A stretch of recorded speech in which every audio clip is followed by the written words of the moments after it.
Hello guys, welcome to science classes. मैं हूं संजीत और आज की वीडियो में हम एनालिसिस करेंगे हाई सीओडी सैंपल का।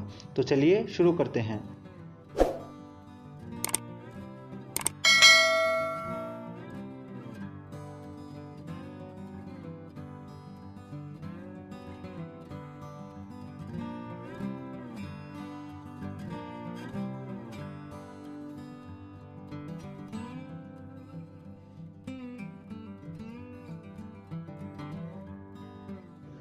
तो सबसे पहले ऐड करेंगे हम 0.25 normal potassium dichromate solution 5 ml।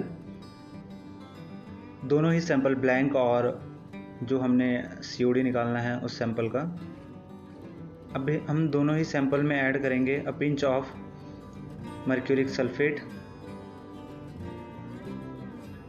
Blank और दूसरा सैंपल में भी।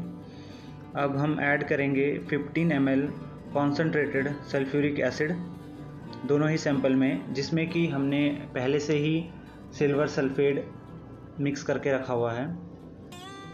तो ये आपको 24 घंटे के लिए सल्फ्यूरिक एसिड में सिल्वर सल्फेट ऐड कर देना है। अब ब्लैंक सैंपल में मैं 10 ml डिस्टिल वाटर ऐड कर रहा हूँ, क्योंकि ब्लैंक सैंपल ही रेफरेंस होता है सीओडी का। अब हमें बनाना है डाइल्यूशन सैंपल।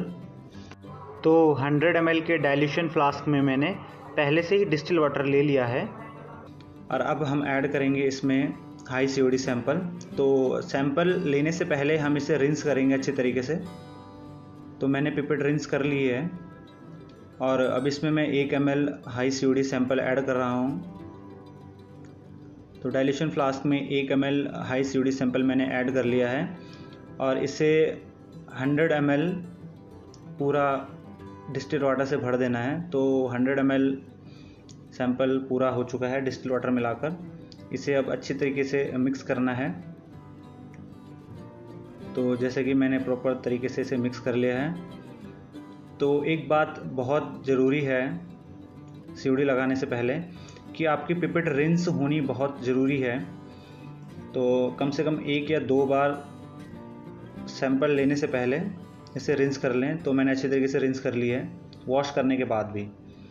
तो अब मैं 1 ml पिपेट में हाई सीओडी सैंपल जो डाइल्यूटेड सैंपल है उसे ले रहा हूँ और धीरे धीरे जब तक कि कलर चेंज ना हो, क्योंकि एकदम से अगर हम पूरा सैंपल ऐड कर लेंगे तो सैंपल फेल हो सकता है, क्योंकि हमें इसकी पहले से सीओडी मालूम नहीं है। तो इसलिए ड्रॉप करके हमें ऐड करना है। जैसे कि हमें लगे कि अब कलर चेंज होने लगा है तो सैंपल बंद कर देना है। तो जैसे कि आप देख सकते हैं कि सैंपल ऐड करते ही ग्रीन कलर हो चुका है।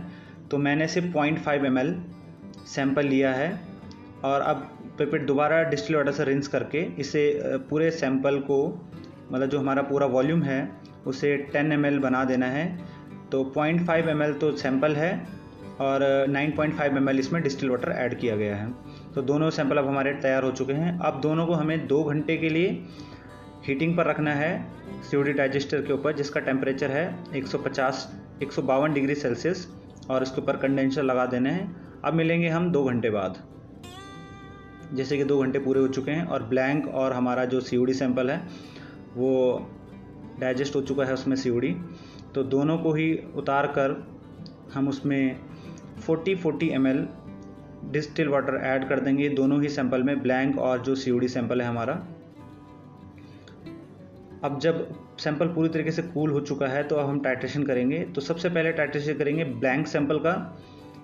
अब 2 ड्रॉप हमने उसमें फेरन इंडिकेटर ऐड कर दिया है और धीरे धीरे हम इसमें फेरस अमोनियम सल्फेट 0.1 नॉर्मल के सॉल्यूशन से डाइल्यूशन करेंगे। तो जब तक कि एंड पॉइंट ना आ जाए तब तक इसे धीरे धीरे हम टाइट्रेशन करेंगे। तो एंड पॉइंट आता है ब्रिक रेड पे। तो 1 बूंद डालते ही ये ब्रिक रेड कलर आ चुका है। अब हमारा टाइट्रेशन करना है हमें। जो हमारा सैंपल था सीओडी सैंपल, इसमें हमने 2 ड्रॉप सेम वही फेरन इंडिकेटर ऐड करना है। तो अब टाइट्रेशन करेंगे। धीरे धीरे ड्रॉप वाइज बिल्कुल।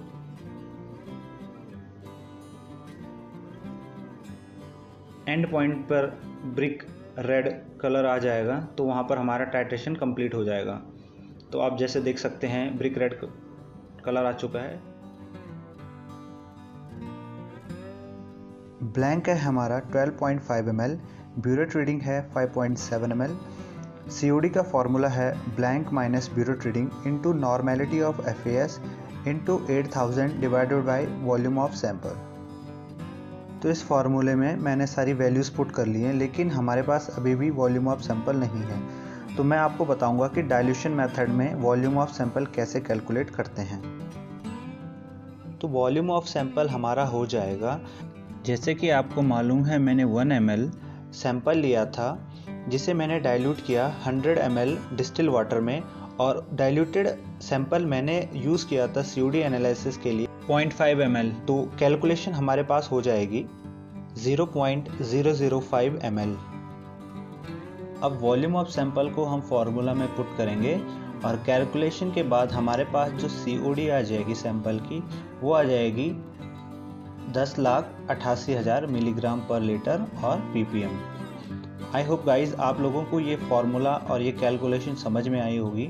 अगर किसी का कोई भी डाउट है तो आप वीडियो को दोबारा देख सकते हैं या मुझे कमेंट सेक्शन में पूछ सकते हैं, और अपने सवालों का जवाब आप मुझसे इंस्टाग्राम पर भी पूछ सकते हैं।